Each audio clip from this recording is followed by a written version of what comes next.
Welcome everyone to my episode on Pluto entering Aquarius for the first time since 1777. So strap yourselves in, this is going to be a really informative episode, and it's also going to be giving you some insight on what you can be expecting for the next 20 years that Pluto will be sitting in Aquarius. Is what can we expect when the planet of death, rebirth, transformation, and the unconscious mind is going to enter the sign of liberation, technology, ultimate freedom, and community. So we're going to see a lot of changes in the world. Now, it's not going to be happening straight away, but what we're going to be seeing for the first year is Pluto going to be entering Aquarius, and it's going to go retrograde back into Capricorn. Now, it's going to be doing this twice, and it's going to be doing this for around 18 months. So when it goes first into Aquarius, it's going to be the 23rd of March, and it will be fully in Aquarius the 19th of November 2024. In that time, it's going to retrograde twice back into Capricorn.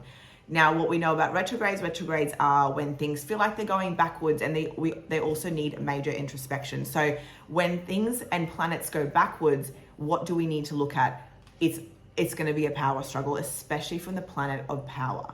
So as annoying as this sounds, there's going to be a delay in the power liberation part of when Pluto does enter Aquarius, but I think it's going to be so much more beneficial because we're going to be able to really establish the power of the community and the consciousness of the world. Basically, when Pluto is anywhere in your chart, it's going to be one of the most difficult parts of your life, but it's going to be your most liberated, and it's where you're going to have your most power when you do heal and overcome it.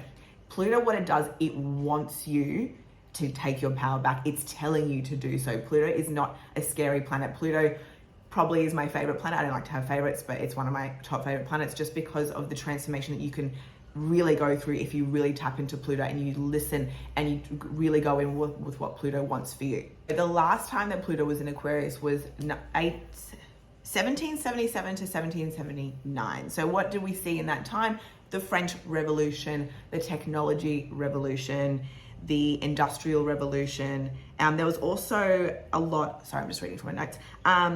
There's a lot to do with abolishment of estate-based society, separation of church, which I still think still exists in many countries, including Australia. But that is another episode that I can talk about another time if people are really interested in hearing my opinion. And civil rights reform and freedom of trade. Also, don't forget there was the abolishment of slave trade during this time. So when Aquarius is anywhere, it is where liberation is formed. Aquarius is the planet of, obviously it is the planet of freedom, and it's the planet of free thinking, and it does things its own way. I arguably can say that I think that Aquarius is the ultimate planet of freedom over Sagittarius. I think that because Aquarius is especially not afraid to be on its own, it's getting out there and it does not care because it just wants what's best. Aquarius is also to do with community, and it wants what's best for the collective. Now, during the last time that Pluto was in Aquarius, it was obviously extremely uncomfortable for everyone who was ruling the world at the time because they had all these set protocols in for control, which was really easy for them. So when the masses came in and decided, fuck this, we're not going to be doing this anymore, it was really uncomfortable, and which is what you can see what's happening now. We are still continuing this fear-mongering based society, and a lot of people aren't buying it, which I think is fantastic. I have stopped buying into it many years ago. To me specifically, it's just like a really entertaining clown show. Anytime I see some sort of news or I get told something, I just think this is genuinely like the most entertaining thing, but it's just so stupid because I specifically don't really live in that reality anymore. I don't exist in a world where it's fear-based, it's famine, it's financial crisis. I don't exist there, and I haven't for a long time because, quite frankly, you can choose whatever the fuck reality you live in. Now, you can probably see in the society how governing bodies are basically behaving in the same way as they probably were back then. They're losing power. It's quite concerning. It's quite frightening for them. They're probably not really used to it. And when the masses come back, it's huge because the masses are so much bigger than any governing body. And I think a lot of people really do forget that because we're stuck in such a fear-based society where you need to rely on them, you need to trust them. There's digital IDs, there's all these things that you kind of put all your information in for them to hold it and protect it for you, but it's actually just a form of control. So I'm not here to tell you to not do things. I'm here to tell you just to look at things from a different perspective because you don't really know in the background what's going to be going. So what's going to be happening while Pluto is in Aquarius, we're going to be seeing a lot of, I've written this down, it's going to be new ideologies that will come forward for us. So basically we're going to have themes aware of inequality, injustice, with a focus on independence, freedom, growth, emancipation, and new objectives for change and theories. So while this isn't going to be happening straight away, it's going to be happening over time, over the next year, because Pluto is going to be retrograding back into Capricorn twice. We're going to see a lot of this. We're going to see the governing bodies, and we're going to see the masses just fighting against each other for the next year. So just stay strong. Sorry, 18 months. Just stay strong. Don't let it overtake you, because I'm going to say this right now.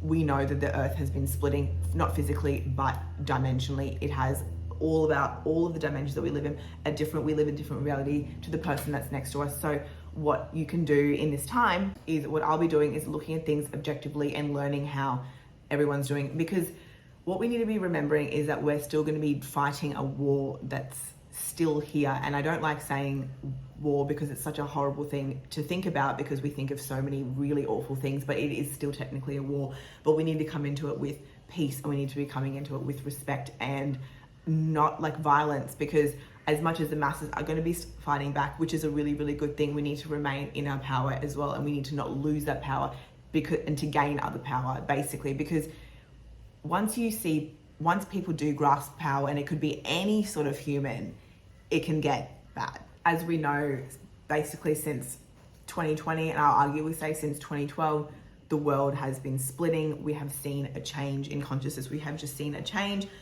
You know, people who are next to us are living in a completely different reality to us. We don't see eye to eye like we used to, which is fine. And I think that's what the beauty of the world is. People live in a different reality. But what I would say to you is, be open to looking at where other people are living in their reality as well. If you don't really believe that the world is changing, if you still do believe to some extent that that you can trust governing bodies and you can trust certain societies, that's okay. That is your prerogative to believe. But I just also believe that where has it gotten us until now? You know, there's a reason why the people fight back. There's a reason why people feel like they've been done wrong and there's injustice in the world, because we just don't feel like we've been done right. But we are splitting. And what I would say to you is, the only reality that is important is yours. So if you strongly believe a certain thing and people are questioning your beliefs, that's not for them to question, and that's not for anybody to question beliefs. But what I will say is, if in some way that you think something different, if something's not right with you, if something's in your head niggling and you're a little bit too scared to say, explore that or talk about it amongst people, because you may not be around people that will be accepting of that sort of way of living, just go and do your research, go and do some digging, because we can see in history there has been multiple revolutions where people have fought back. So why would it be different now? Why would people just not fight back for a reason? That's where I'm getting at here, and that's where I think that we need to really be looking at. But if you guys have any more questions about Pluto entering Aquarius, please let me know. I love talking about this topic. I could talk about it all the time. But yeah, so think about that, put things into perspective, look at things objectively, look at where things are moving. We have, AI is here. So Pluto is going to be in Aquarius, is going to really be pushing for more a technological based future. And I know that a lot of people don't really accept AI. I think it's fantastic, because I think it's going to be helping a lot of jobs. While a lot of people's jobs will be lost over time, I think that Pluto entering Aquarius is going to really accelerate the existing jobs and how they're going to be helping them. It's the quote, one of my girlfriends told me, it's adapt or die. We're going to be growing regardless. I know that a lot of us want to live in a commune and not have any access to anything, but that's just not what's going to happen. That's not what the world is going, and that's just we can't really live like that. Well, you can, but not in this world. In this collective, you can go do it out in the bush, but you're still going to need internet at some reason. So at some stage. So like I just said to you before, my parting word is, do your research, feel what you need to feel what's comfortable, potentially even, join some groups, collective groups, Facebook groups, Instagram groups that kind of talk about the same thing. Do some research, be open to learning, because this is a really pivotal time of history. And I know that our generation has lived through a lot of really pivotal times of history, but remember that you are the souls that chose to come here during this time. So there's a reason why you did.